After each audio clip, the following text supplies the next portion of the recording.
Hello, everybody. Scott Golden here with the Golden Opportunities Coaching YouTube channel. Welcome back to those of you who are new. We're going to try and be here more often, although I don't know what that schedule looks like, especially with trying to plan a move in the next little while. Regardless, this is the Golden Opportunities Coaching YouTube channel, and the approach to that is more of a trying to get you to a place where life becomes more manageable. We're going to do a two-part series on the things that you might regret. If today was your last day on earth, what regrets might you have? Having as few as possible, usually a good idea. Basically, what are some things that people often regret? So, ultimately, that's kind of what we're looking at. And kind of getting things to a good space. So if you are looking to kind of reset your life, coaching can be a great way to do that. Please feel free to reach out at PO Perception on Twitter and or in the About Me section of this YouTube page. Either one, get you in touch with me or a member of my team. Regardless, what are some things that people can get overwhelmed with? First is caring too much about what other people think. Look, other people can be valuable. Having relationships is one of the most important things we can do. However, their opinions of us are not the definitions of our identity, but when we give that much power away, we're going to have challenges in life for sure, because without a real and consistent and focused approach to seeing ourselves as both positive and negative beings, we are going to ultimately give up way too much power to other people in our lives. The next thing to look at is kind of not following your passions, not going for it.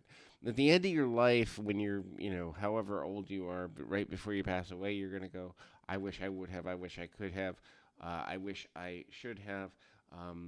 Tried this, done this, been more available here, been more social here, went for this opportunity over there.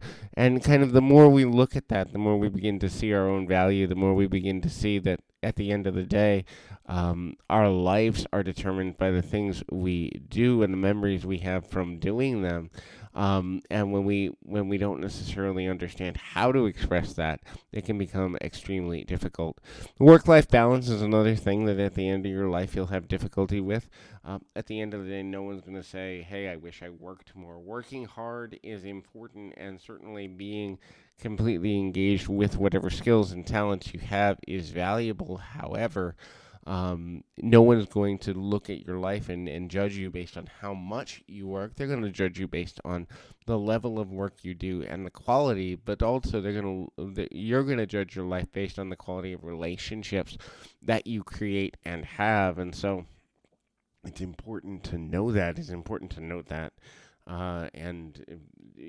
Living with honesty and integrity, saying how you feel. Sometimes saying how you feel can be super risky, and a lot of people, struggle with that simply because at the end of the day, if we're not honest with how we feel, we can keep relationships, we can keep the peace, we can certainly be in a better space sometimes. When we're not overly honest, or when we're not 100% in alignment with, being brutally honest, at least in some way, but the challenge there becomes, how do we manage to maintain honesty and integrity without becoming bitter, without becoming frustrated, without having too much expectation on things, and ultimately, when we know how to do that, we're living well, and living well is important too. The quality of our lives is going to be something that matters at the end of our lives. If we're not necessarily looking at life from a meaningful perspective, that is identifying the ways that we can improve life for others, add value, add consistent, focal points, and know what that looks like, the easier it is that for us to get kind of off base just a little bit. And those are challenges when we aren't necessarily honest with ourselves. Being able to express how we truly feel is important, and we've got to be able to advocate for the times at which we've overextended ourselves. Finding those boundaries is super important as well. Hopefully this is helpful. I encourage you, keep your feet on the ground, your mind in the moment. Until next time, everybody.